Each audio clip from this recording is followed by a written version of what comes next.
ওয়ালটন তাদের নেক্সট সিরিজে একটি নতুন স্মার্টফোনের সংযোজন করেছে এবং সেটি রয়েছে N25। এই স্মার্টফোনটিতে রয়েছে IP52 রেটিংস, তার পাশাপাশি এটাতে রয়েছে 8GB plus 128GB RAM ROM variant. 4GB সাথে সাথে এটাতে কিন্তু রয়েছে ডাইনামিক ক্যাপসুল এবং এই ফোনটার দাম ধরা হয়েছে 13,999 টাকা বাংলাদেশি প্রাইসে। এবং এই যাদের বাজেট রয়েছে 13 থেকে 14,000 টাকা তাদের জন্য এই স্মার্টফোনটা আসলেই কি ভালো হবে নাকি খারাপ হবে সেই নিয়ে বিস্তারিত আলোচনা করবো আজকের এই ভিডিওতে। এবং অবশ্যই ফুল ভিডিওতে আমি আছি লিওন আপনাদের সাথে। এই ভিডিও চলো শুরু করি আজকের এই video without any more intro.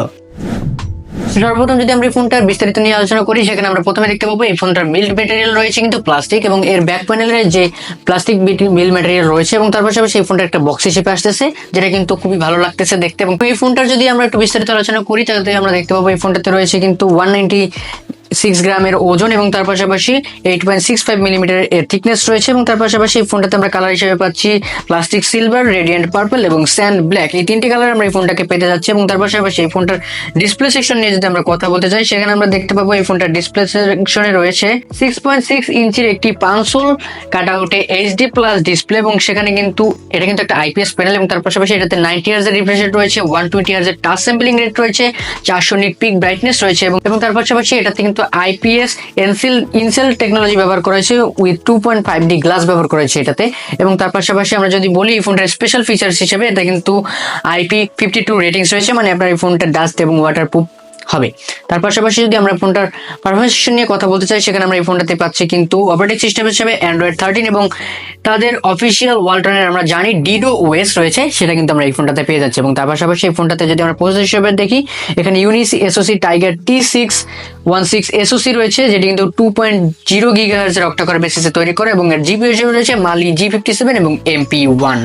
এই ফোনটাতে যদি আমরা দেখি র্যাম রম হিসেবে 8GB plus 128GB RAM ROM variant রয়েছে, এবং তার পাশাপাশি আপনারা এখানে এক্সপেন্ডেবল মেমোরি পাচ্ছেন 256GB পর্যন্ত। এবং তার পাশাপাশি এটাতে কিন্তু ডুয়াল সিম ব্যবহার করা যায়, 4G ভিও LTE ব্যবহার করা যাবে। এবং তার পাশাপাশি এখানে যদি আমরা ক্যামেরা সেকশন নিয়ে কথা বলতে চাই, সেখানে আমরা পাচ্ছি 50 মেগাপিক্সেলের f1.8 অ্যাপারচারের একটি ক্যামেরা, এবং তার পাশাপাশি 2 মেগাপিক্সেলের একটি ডেপথ সেন্সর এবং 2 মেগাপিক্সেলের একটি ম্যাক্রো শুটার, এবং যেটাতে আপনারা 1080p 30fps ভিডিও শুট করতে পারবেন উইথ EIS। তার পাশাপাশি 8 মেগাপিক্সেলের একটি সেলফি শুটার রয়েছে এই ফোনটাতে। এই ফোনটার ব্যাটারি সেকশন নিয়ে যদি কথা বলি, সেখানে আমরা পাচ্ছি 5000 mAh এর একটি বিগ ব্যাটারি, এবং যাকে পাওয়ার দিবে 18 ওয়াটের একটি ফাস্ট চার্জার। সো এখানে কিন্তু আপনারা 18 ওয়াটের PD 3.0 ফাস্ট চার্জিং সাপোর্ট আপনারা এখানে পেয়ে যাচ্ছেন। তার পাশাপাশি স্মার্ট লক রয়েছে, স্মার্ট টাচ রয়েছে, জেস্টার রয়েছে, ক্লিনিং অ্যাসিস্ট্যান্ট রয়েছে, FM রেডিও রয়েছে, গেম বুস্টার রয়েছে। তো অনেক কিছু এই ফোনটাতে আমরা পেয়ে যাচ্ছি, এবং টাইপ সি পোর্ট রয়েছে, স্পিকার রয়েছে, মাইক পাচ্ছে, এবং 3.5 এর অডিও জ্যাকটা কিন্তু আমরা এই ফোনটাতে পেয়ে যাচ্ছি। সো তার পাশাপাশি যদি আমরা কথা বলি, এই ফোনটার প্রাইস রয়েছে 13,999 টাকা। 13,999 টাকা রয়েছে এই ফোনটার প্রাইস। এবং এই ফোনটার এই প্রাইস সেকশনে আসলে কি ভালো কিছু অফার করতেছে নাকি খারাপ, সেটা অবশ্যই আপনারা বিবেচনা করবেন এবং অবশ্যই কমেন্ট করে জানাবেন আসলে এই ফোনটা ভালো নাকি খারাপ। তবে আমার মনে হচ্ছে 13 থেকে 14,000 টাকার এই বাজেট রেঞ্জে এই ফোনটা কিন্তু বেস্ট। সো অবশ্যই আপনারা ভেবে দেখবেন এবং আপনারা অবশ্যই ফোনটা যেহেতু পারচেস করবেন, আপনাদের হাতে সবকিছু। এবং এই ভিডিওটা কেমন লাগছে অবশ্যই কমেন্ট করে জানাবেন।